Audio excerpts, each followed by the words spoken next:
Hey, advice. You can't talk to them? Yeah, man. We can't talk to them? Yeah, man. It pick up your clean.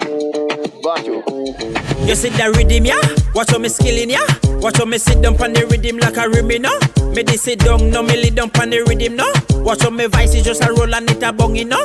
Me say me drink water, me no drink rum, no? Watch how me Hello, fight fans. You're dancing to the Popo Futurism. I'm here with my Nigerian brother, Oyeleye, Lagos, Nigeria. Me say me rock the bass and sing to the drum.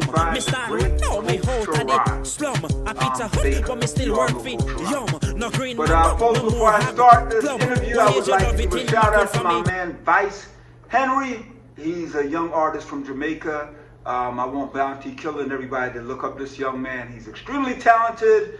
He works at Pizza Hut. His music is awesome. So please, my brother Vice Henry, look out for him. But now I have to talk to my Nigerian brother. What's up, man? I'm feeling great. You know I have to give this shout out to all the Jamaicans, but you know I'm Nigerian also. Right. You know, Jamaicans are Nigerians and Ghanaians. Yeah. So how has it been, man? You're in Philly, the capital of boxing, working with one of the greatest trainers God ever created, Coach Sharon Baker. How is it? It's been great so far. It's been nothing that I've ever, you know, the way she walks, I don't call her a coach, I call her a teacher. A teacher. She teaches boxing, and which is different from every other coach I've ever worked with. Mm-hmm. You know, she wants to not change you, but fix you. Mm-hmm. You know, fix some things that you might be doing wrong without even realizing you're doing. You know, she's magnificent. You know. Well, you know, Coach Sharon has a PhD in pugilism. She has a PhD in pugilism. Been around a long time, working with some of the greatest coaches, Bowie Fisher, Coach Nazim Richardson. You know, she's been around a long time. Yeah, and Sam, she learned on the great Sam Hickman and Joe Frazier. It's a blessing to be working with her. You know, like I said, she's different from whoever I've ever worked with. Mm-hmm. You're a junior middleweight, man. You're pretty big for a junior middleweight. You're 12-0. I get that all the time. You're 12-0, 8 knockouts. 6 knockouts. 6 knockouts. I thought 8, man. 6 knockouts. You're right there, man. What are you looking to accomplish this year? This year, you know, we want to fight as much as we can. You know, okay. Get the ball rolling, and that is. But most of all, I just want to see what the plans are for me. You know, I'm not trying to rush anything. Whatever it is, whatever step Coach Sharon and Coach Lando wants us to take, that's what we're gonna do. Yeah, I forget the manager of the year, Lando Rosa, is driving the engine here at Pivot. Yes. You know, but you have a great team, man. I do. You have a great team. I feel team. at home. I feel blessed. Mm-hmm. You know, being in Philly for boxing is like being in Kingston for reggae music. You're at the Mecca. I know. It feels good. You know. Feels good. Knowing all these world champions that came out of Philly, yes. You know, these amazing fighters, and then being able to be here and working with great people like Coach Sharon and Coach Lando it's a dream come true. You know, this was my American dream coming to this country. And I was national champion, I was African champion. I wanted to be a world champion. How do you do that with the only way you can do it with the right people, with the right team. And for the first time since I've been here, it just feels like I've been with the right people. Okay, and I have to advise you this. If you haven't spoken to him, one of the world champions Coach Sharon worked with, Steve Cunningham, have a conversation with him. He has a pretty remarkable story and a lot of wisdom, man. It's always good talking to people who made it there and how they made it. Right. But I would highly recommend you speaking to him. I would love to. Yes. Now, looking at your style and everything else, man, you're a southpaw, all that fun stuff. Who's your boxing hero? You know, I thought I was the Jamaican Tommy Hearns. Who's your boxing hero? Stylistically, right now, yes. Stylistically, it has to be Bernard Hopkins. Oh my gosh! Yeah. Shout out to the execution. Shout out to the execution. Oh man! Hopkins was different. You know, his longevity and the way he adjusted along the way as he ages. Yes. was amazing. You No, he adjusted because as you age, you have to change the way you fight. Yes, and yes. this guy did that and was still, was amazing at what he does. From the executioner, he became the alien. And then the alien was different from the executioner. If you really study this guy, he wasn't the same guy anymore. And this guy will school you, Yeah. Shout out to Bernard Hopkins. Nah, he must have been an alien or a vampire. He has to. Last that long. We were just talking about him yesterday, that if I could have that man longevity and be able to fight at that stage, that would be amazing, because not a lot of fighters could last that. Bernard, be on top for that long. Very shrewd fighter. Yes. Well schooled. Very, very schooled. And it's Yes. ironic you mention him because he was taught by the great Bowie Fischer, who Coach Iran worked with and who was her mentor.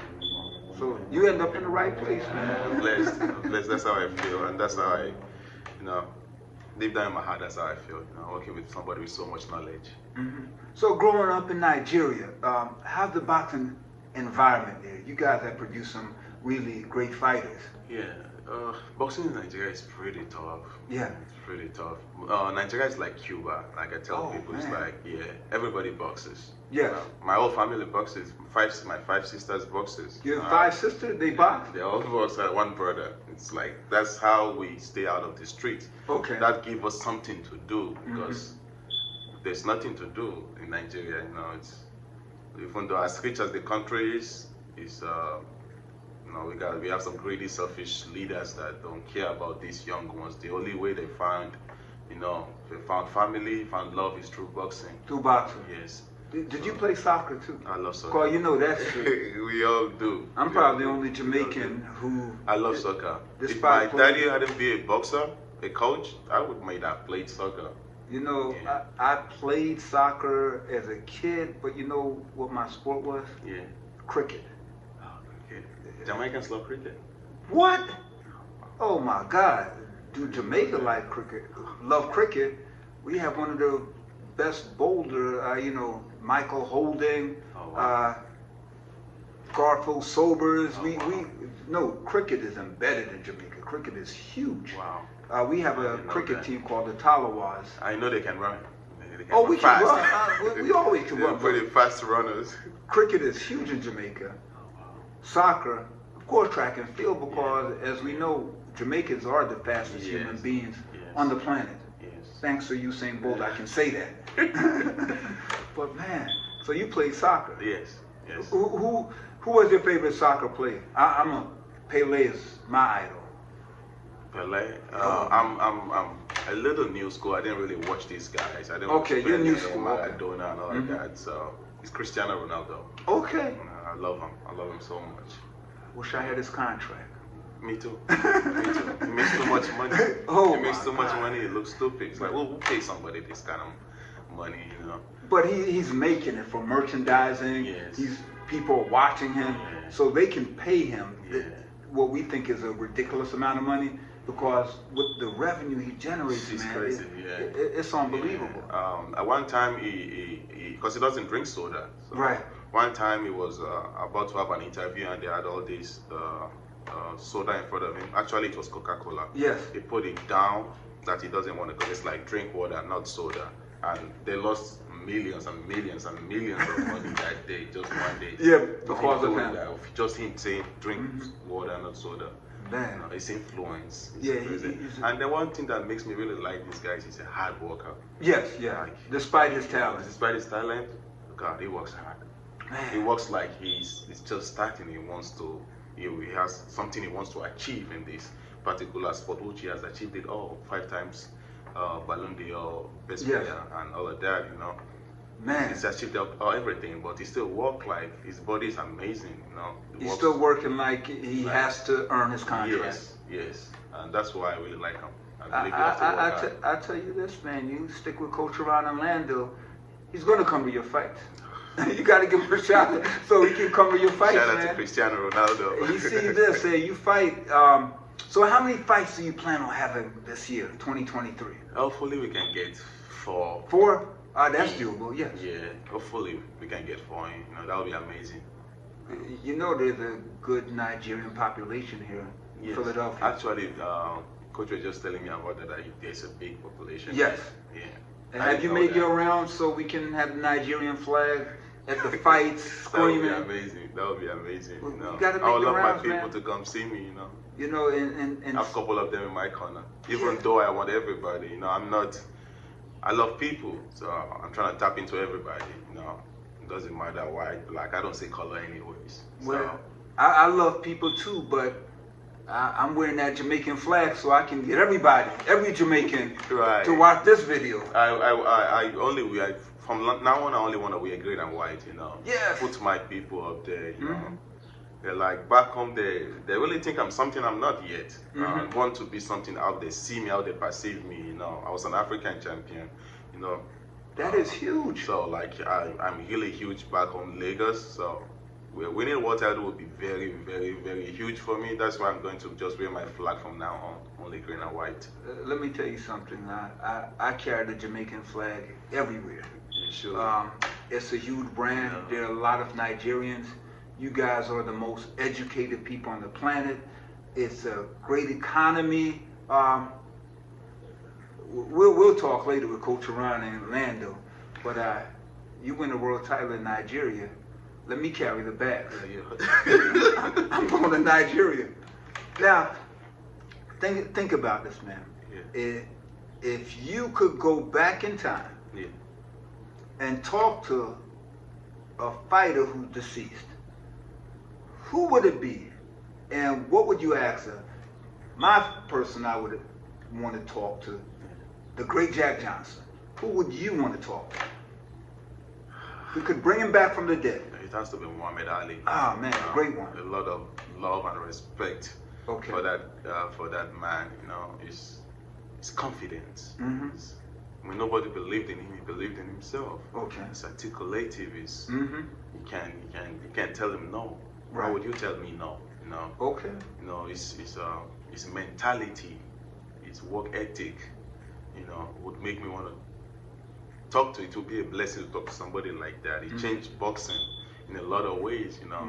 Fighters are not even supposed to be making as much. This might fight for fighters and Yes. Yes. everything, you know. It has to be Muhammad Ali. He impacted boxing in a lot of ways. Mm-hmm. You know, without him, I might not even be here. You know.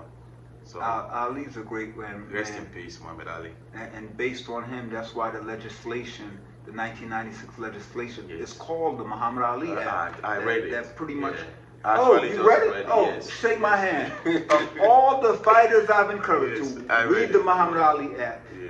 you are the first. He who read impacted it. boxing in a lot Yes. of ways. People don't understand, you know. He loved people, you know. He's a humanitarian. Yes. You know, he's religious. You know, there's no way you will not love this guy. You know, they wouldn't even carry the arms to go hurt other people because it's like, why should I go kill them? They didn't do nothing to me. You know, the way he thinks, it's a philosopher. You know, just so much. I can keep going and on because I love him. I love Ali too, man. I read his autobiography when I was 12 years old. I have a poster of Muhammad Ali.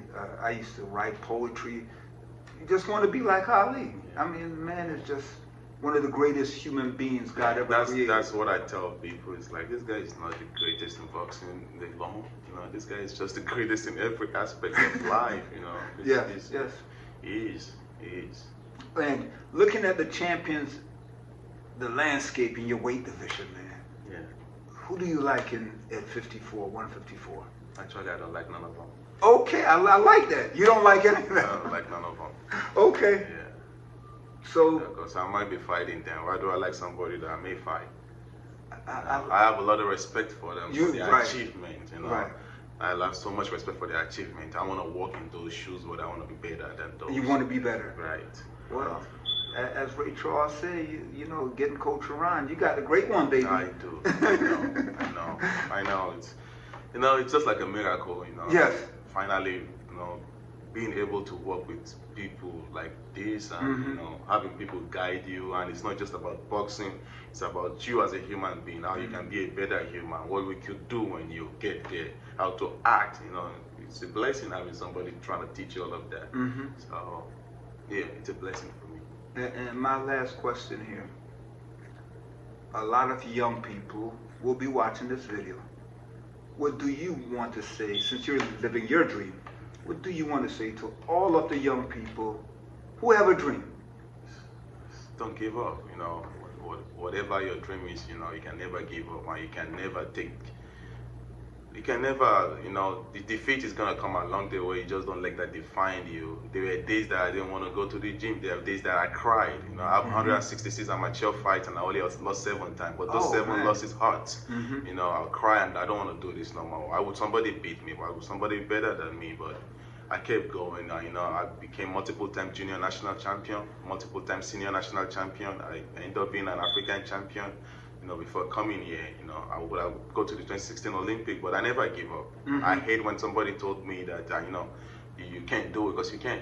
You know, you can do it. You can do it. I can and I will. That was the only thing I always tell myself.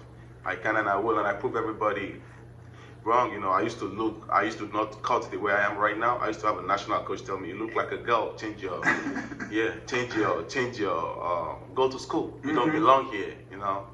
A couple years later, when I became the national champion, it's like, wow, I can't believe it, Femi. Okay. That put tears in my eyes, because I just want to prove this man wrong, you know, that I can't do it. I could change my physique and look built, and everything changed because I worked really, really hard.